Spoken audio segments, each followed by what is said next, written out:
Good morning, and thank you for joining me on the Path to Liberty. I'm Michael Bolden with the 10th Amendment Center, and this is the show for Monday, November 14th, 2022. And yesterday in history was the birthday of John Dickinson, November 13th. I think it was 1732, but this is a guy that most people have never heard of today. I know those of you who watch the show even just once in a while or listen to it on a regular basis, whatever, you of course have heard of his name. I cite him all the time, but he was actually famous in the 18th century. They called him the Penman of the American Revolution. So on this episode, I want to highlight some of his most important views, primarily in four categories that kind of permeated his writing throughout the year. There's a lot of lessons in his work from the time of the Revolution, both philosophically and strategically, that we really should consider following a little bit more, well, much more today. But first of all, before getting to that, a quick hello and a huge thank you. Thank you so much for being here. Whether this is your first episode or you've been here for every single one since day one, I can't thank you enough. While we allow people another moment or so to get notifications to join us on the mainstream platforms for the live stream, they don't always send out these notifications too quickly, but I'm glad when you guys get them and are able to join us. As a reminder, Monday, Wednesday, Friday, now that I'm back on my regular schedule, 9:30 a.m. Pacific time. Hi to Tim Martin in Arizona. Good to see you, buddy. Dixie Strong in Bama. M. Gabriel, Kirk Morrison in South Carolina, Lawrence Smith in West Virginia, Cheriton Farmer in Missouri, Sharon Patriots, blessed morning, freedom-loving Patriots. Good to see you, Sharon. Brian in Georgia, Erwin Havernick. It's been a while to see you on the live stream. Good to see you in Omaha. Cowboy Roy Rogers, I know I'm repeating a few names here. Mr. Greenbottle 24, awesome. Sherry Cole in Idaho, and everyone else. I know I'm missing a few people, but I really just wanted to say thank you. Whether I said your name or not, I'm so grateful for you spending time with me. But let's get right to this. And Dickinson's work is very important to us at the 10th Amendment Center as well. Of course, so many other founders, Madison, Jefferson, Samuel Adams, James Otis Jr., the old revolutionaries, Mercy Otis Warren, many others we've learned from. Some of the stuff from Dickinson and a few others are certainly foundational to our strategy. For example, one phrase that he used in his Letters from a Farmer in Pennsylvania, which I'll just mention in a moment, we actually, I don't know if you can see it up on the screen or even on this duplicate version of our membership cards, there's a Latin phrase there, Concordia res parve criscunt. I know I say that wrong almost every time. I can never train myself to get it right.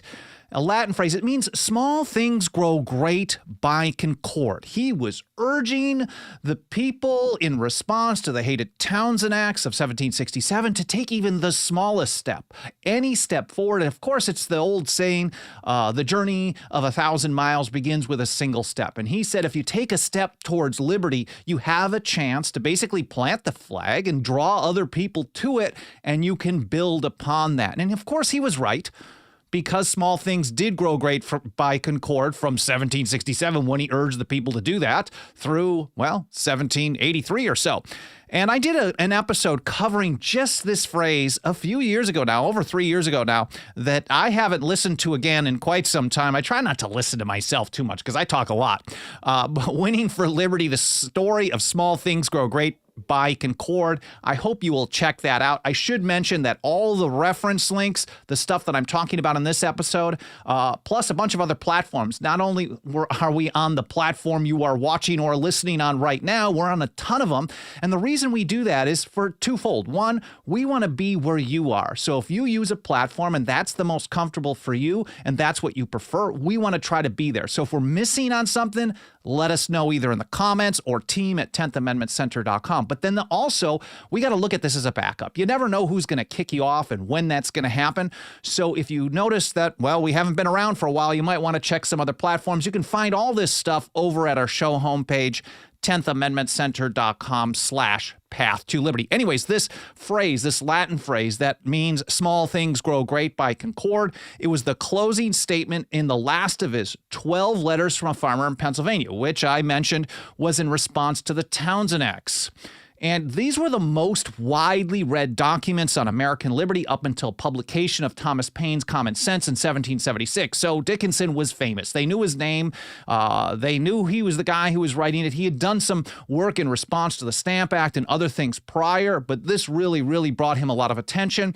And, well, there are many core principles that were foundational to the American Revolution, not just ideas philosophically, but how to deal with the largest empire in history, because that's what they were dealing with at the time, that I think we should start applying at least the principles underlying the approach. We can start applying more and more today. And there are 4 of them that I want to share. And it's not just from this particular work. I want to go through some of the stuff over his entire career. One is liberty. Liberty is obviously a focus, because if you're not thinking about what your goal is, then, well, if you've lowered your standards, you're going to end up with low results. 2 is precedent. 3 is power. And 4 is people power. Well, I'll get to all this in just a moment here, but let's start with liberty and, well, natural rights, of course. That's what we're talking about as well. Here's Dickinson in 1776, one of my favorite quotes. I can't actually get a link to the original document on this, but one of these days we'll find it published online, or maybe we'll start hosting some of this stuff over at TAC. Our liberties do not come from charters, for these are only the declaration of pre-existing rights. I know those of you guys who've been listening to me blab about this stuff for a long time, over 4 years now, you know that I hate the phrase constitutional rights. It makes my skin crawl. The idea that you have your Second Amendment rights. It's the notion, the idea underlying that is that you get your rights from a document. And the people who have the power to interpret that document, well, the people who are allowed the power to interpret that document, even though they're not the ones that are supposed to be doing it, the ones who have the most power, the most guns, they're going to make the limits of that. And you shouldn't be surprised when those rights get diminished year in and year out, no matter which team is in charge. And that's basically what's happened with so many so-called constitutional rights. Instead of asserting these as rights, no matter what government has to say about it, no matter what a charter or a constitution has to say about it, instead of having that mentality, it's really the other way around. This is a population that we live in begging on its knees for permission almost at every turn. Anyways, our liberties do not come from charters. They are a declaration of pre-existing rights. This one came in letters to the inhabitants of the British colonies. I'm not probably going to read all the titles of all these. I will link to them in the show notes section. I publish a blog post 1 to 2 hours after the live stream is done, 10thamendmentcenter.com/path-to-liberty. This one's June of 1774. Liberty is essential to the happiness of a society and therefore is our right. We have our right to liberty no matter what government has to say, people with power. And you can't be happy without being free, and that's something we'll get to in a moment as well. Liberty is essential. A society that is not free is not truly happy, to the founders and old revolutionaries, and especially to John Dickinson. Here he is, another one. This one he co-authored with Thomas Jefferson, the Declaration of the Causes and Necessity of Taking Up Arms, right after I said I'm not going to read all the titles. That's a big one. July 6, 1775. Passed by the Second Continental Congress. This is just months after the shot heard around the world, Lexington and Concord. And they went to Jefferson and Dickinson and said, we got to explain to the world why we're fighting back, because we don't want them to think that we started this garbage. And so, well, they started it by asserting their rights and not just being compliant and unlimited submission to an arbitrary government. So I guess it depends on your perspective. But the founders and old revolutionaries believed that you should be free, and government had limits. Government had to stop doing stuff. And so they were explaining, look, we may love our mother country, but you know what? There's nothing greater than our love for liberty. And Jefferson and Dickinson wrote, our attachment to no nation upon earth should supplant our attachment to liberty. Again, liberty is the primary object. He said again here, this I think was 1764, as a foundation and security of all the rest, I wish you a true love of liberty. If you don't love liberty, you don't have the courage and the strength and the willingness to defend it, again, you shouldn't be surprised when that liberty is gone over time. And this one I think ties all these views about liberty and natural rights together. This is in his Letters from a Farmer. I think this is his last one, number 12. Let these truths be indelibly impressed on our minds, that we cannot be happy without being free, that we cannot be free without being secure in our property, that we cannot be secure in our property if without our consent, others may, as by right, take it away. Man, I could probably do a whole episode just talking about how many principles are in there, from self-ownership to property rights and so much more. But that one, I think, sums up so much of the American revolutionary principle. We know that the real American Revolution, as John Adams described it years later, was a radical change in the thoughts and viewpoints of the people. And I think this was a big part of that. And of course, understanding sovereignty is no, I don't want to get into other episodes. So number one, I think in his work throughout the years, he focused on liberty. Now, no one ever achieves everything that they want to achieve, but he certainly made that a primary goal. Number two is power. And of course, if we're thinking about the founders and old revolutionaries, and what we should do today is we should never trust anyone with power, no matter what. And I know a lot of people want to just distrust one political team, but not the other, or they're kind of wary of their own side, but it's like all they care about is defeating the other team. And then they let a bunch of stuff go from their own team. And what does that do? It creates an environment that George Washington warned would lead to a frightful despotism. That is, one faction defeating the other and back and forth with a spirit of revenge. And that's what we have today. Side note. Anyway, so here's John Dickinson. All artful rulers, I think that's redundant. All artful rulers who strive to extend their power beyond its just limits endeavor to give their attempts as much semblance of legality as possible. They will always try. I think they recognize, and Dickinson covers this as well, that I'm going to get to here in just a moment.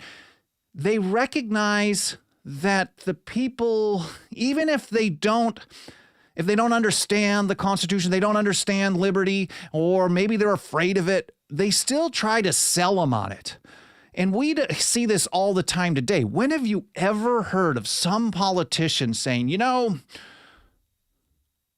this thing that we got to pass in Congress, it's totally unconstitutional, but we don't care. No one ever says that. Every single thing that every politician has ever proposed is somehow legal. And that's absolutely impossible if we're talking about the fact that we live under the largest government in history, and the Constitution, as James Madison described in Federalist number 45, would be a set of the federal government. Their powers would be few and defined, not unlimited, largest in history. That's absurd. So we're always being sold on this. I think the people really just want to believe that their people that they support are good, and artful rulers, I guess we'll use that redundant phrase, will always trying to go along with that because they recognize they can get away with more. And here's how Dickinson described that much better than I can. Again, he said, the love of liberty is so natural to the human heart that unfeeling tyrants, again redundant, unfeeling tyrants think themselves obliged to accommodate their schemes as much as they can to the appearance of justice and reason. Oh, this is to save people. This is to protect people. I'm following my oath of office. I love freedom.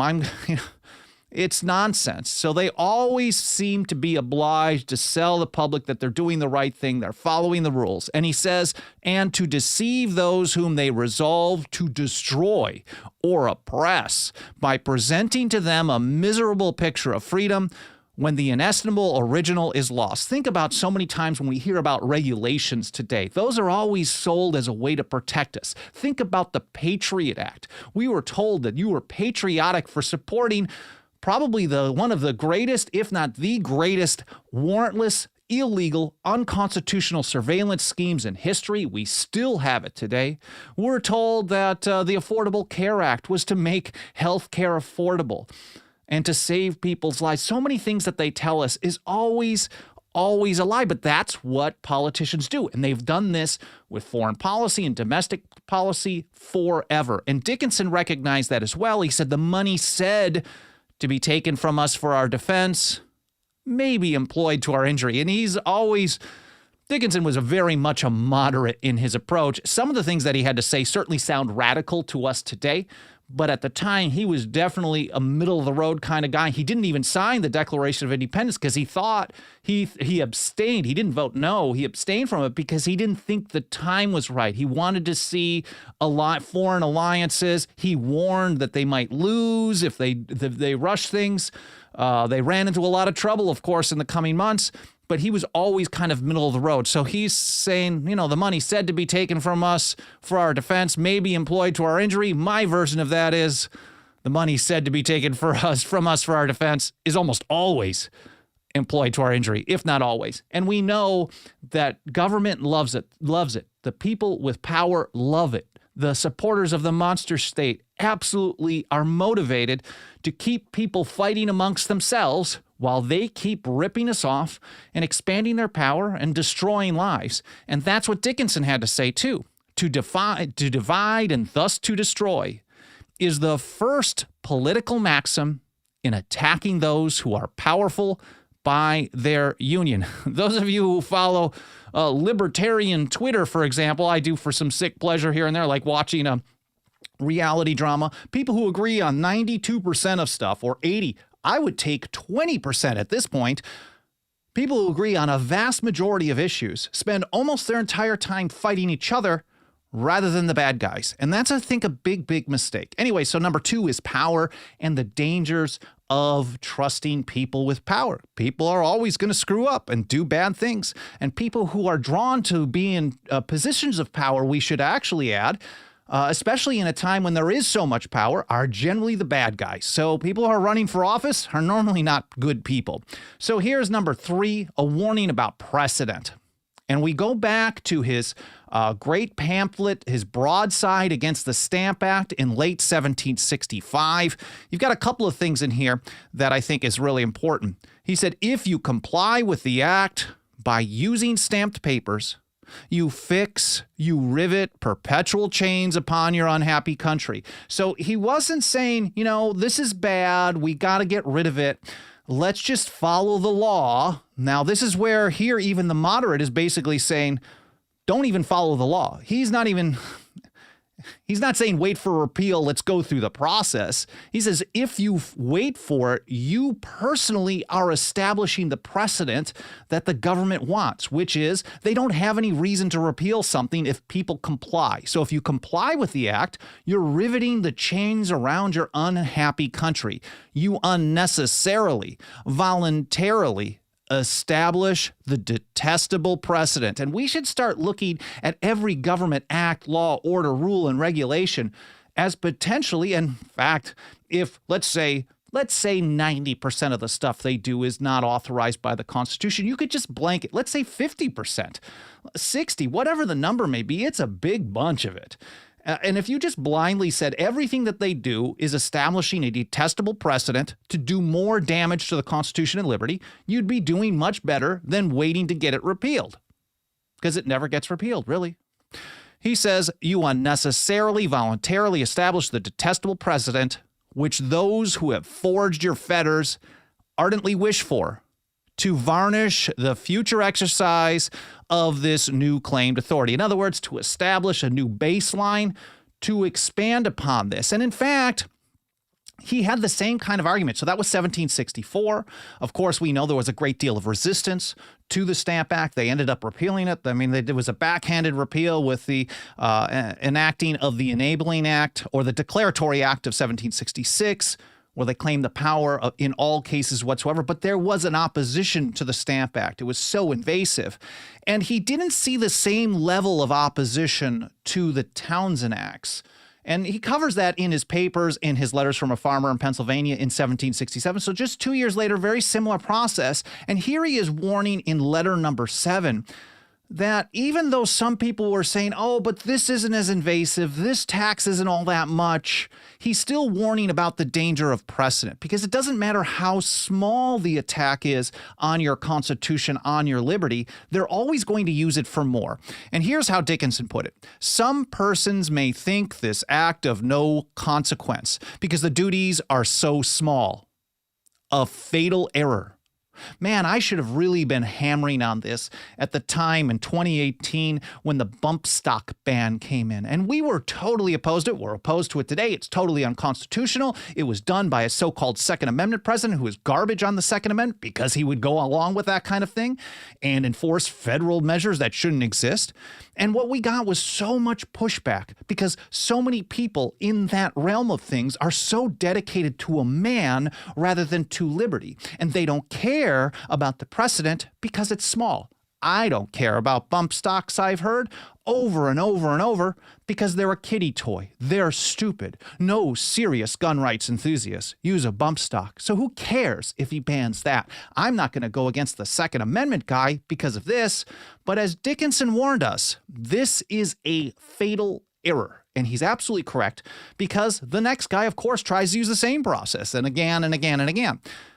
Dickinson said, that is the very circumstance most alarming to me. Of course, to him, the big attacks on liberty are going to generate big response. But it's the little ones that he thought were the most dangerous because they established this precedent. The journey of 1,000 miles starts with a single step for liberty, but of course, the other way around as well. And they've been chipping away at our freedom for ages. That's the very circumstance most alarming to me, this small duty, this small, no consequence program. He said, for I am convinced that the authors of this law would never have obtained an act to raise so trifling a sum as it must do, had they not intended by it to establish a precedent for future use. Of course, every government act is a precedent for more of the same in the future. He said, to console ourselves with the smallness of the duties is to walk deliberately into the snare that is set for us, praising the neatness of the workmanship. I mean, he's basically saying like, oh, well done on that snare, that trap that you made for us. Oh, too bad it's going to destroy our liberty. And that's a very, very important point. His statements on precedent, to me, resonate more than almost anything else. And I know I've told this story many times, but I think it's appropriate to include here because we're, celebrating or commemorating Dickinson's work in regards to his birthday.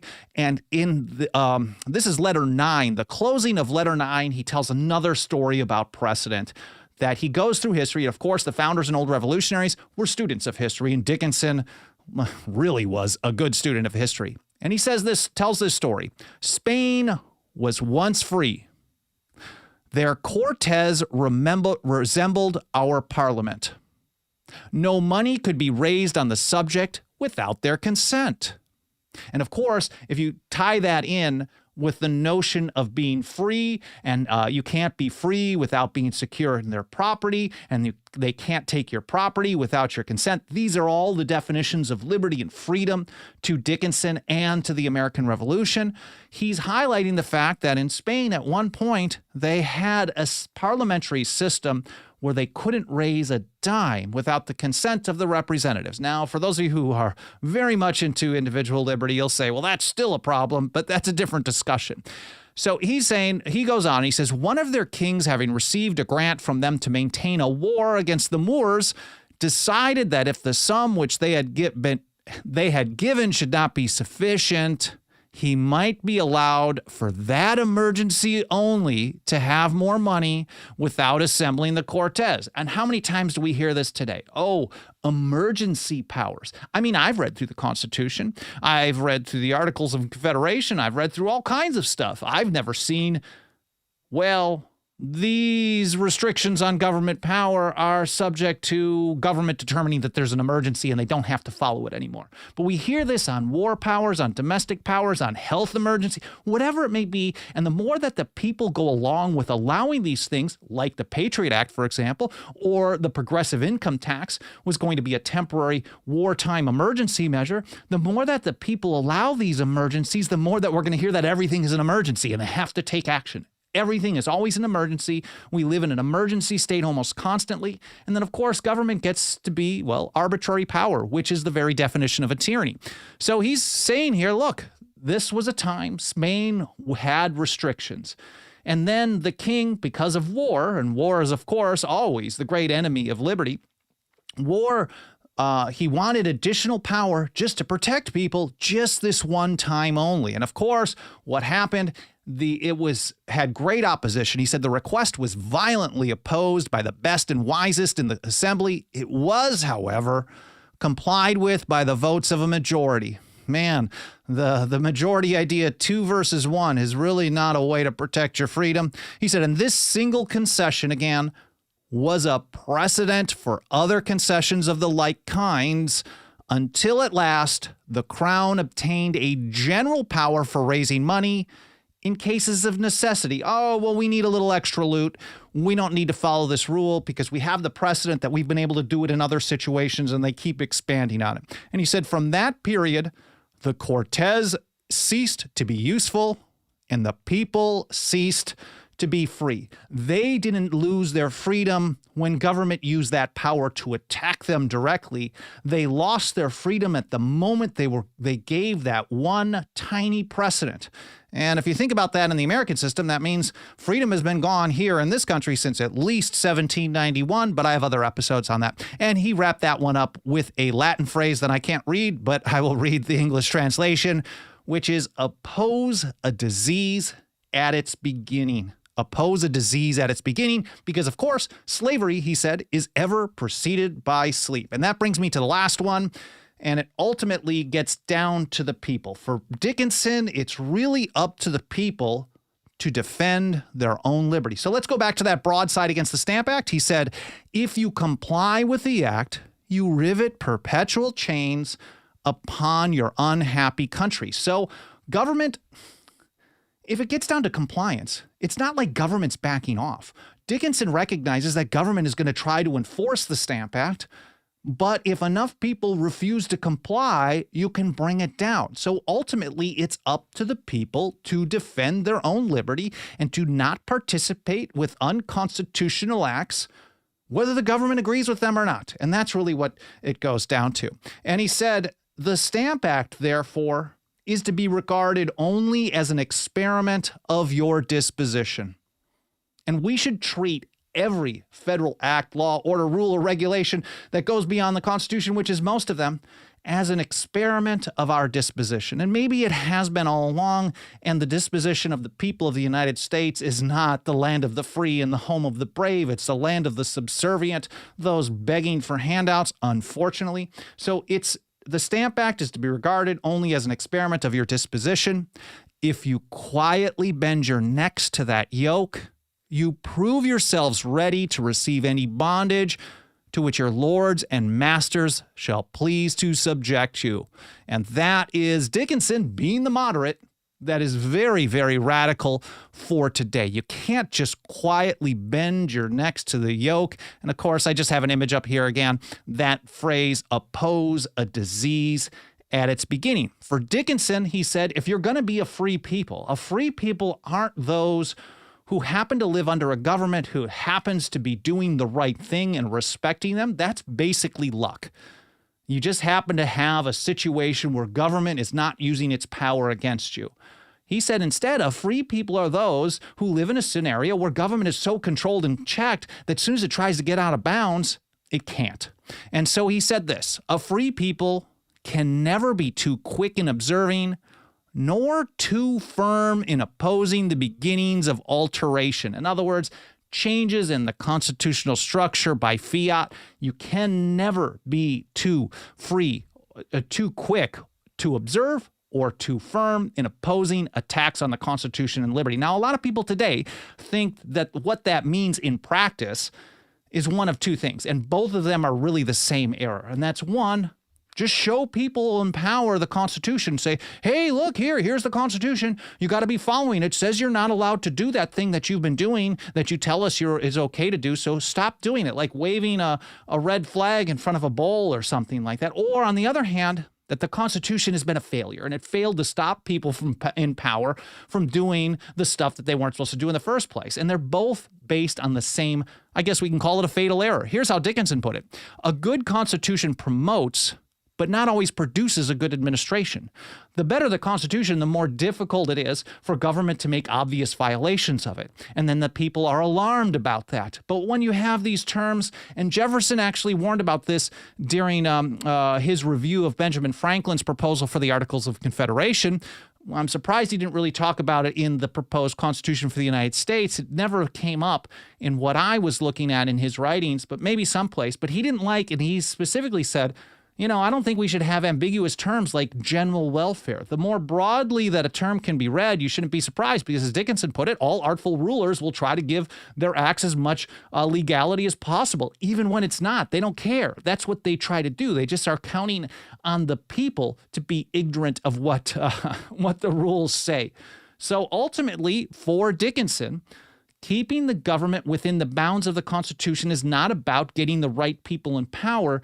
It's about the people defending their own Constitution and their own liberty. It's about what he said was the supreme sovereignty of the people. He says it is their duty to watch and their right to take care that the Constitution be preserved, or in the Roman phrase, on perilous occasions, to provide that the Republic receive no damage. And I think that might be, I change my mind on this probably every few hours, but that might be the most important principle of the revolution that we need to think about and apply more today, and one that has been completely ignored for generations. Again, it's up to the people to protect and defend their own Constitution, their own liberty, whether the government wants them to or not. And it's this kind of principle, this kind of message that we spend so many hours every single day, every single week, 24/7, 365, working to get out to more and more people. And nothing helps us get that job done more than the financial faith and support of our members. If you got a couple of bucks of that dirty government fiat, throw it our way. It starts out at just $2 a month for a 10th Amendment Center membership, and we will use that more than anybody can even imagine to stand for the Constitution and liberty, no matter what they have to say. Again, 10thamendmentcenter.com/members. Let me take a look over in the chat and see if there's any comments or questions that I can get back to. Gabriel says, when did anti-government become a pejorative, right? Ooh. Kirk Morrison, we're talking about unconstitutional acts. He mentions the Patriot Act, the War Powers Act. They have destroyed our freedom. Absolutely. Resist the first approaches of tyranny. That's M. Gabriel citing Mercy Otis Warren as well. Of course, we have to actually take a mentality of resist first, everything else comes later. And for Dickinson, he was still very moderate. But if you think about this, he didn't actually say, go to battle at the first step. He was the one trying to slow things down before the war for independence.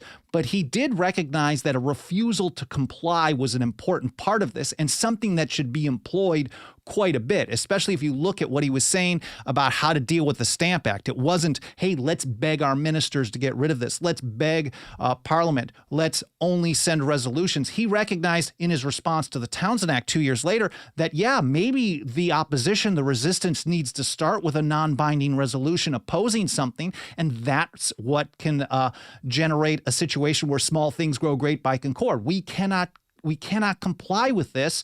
And the more you put that out there, the more that people will refuse to comply. And when enough people refuse to comply, they can't enforce it, because government is never going to really repeal things that everyone continues to submit to. I'm going to look over in the comments and questions a little bit more later today and tomorrow.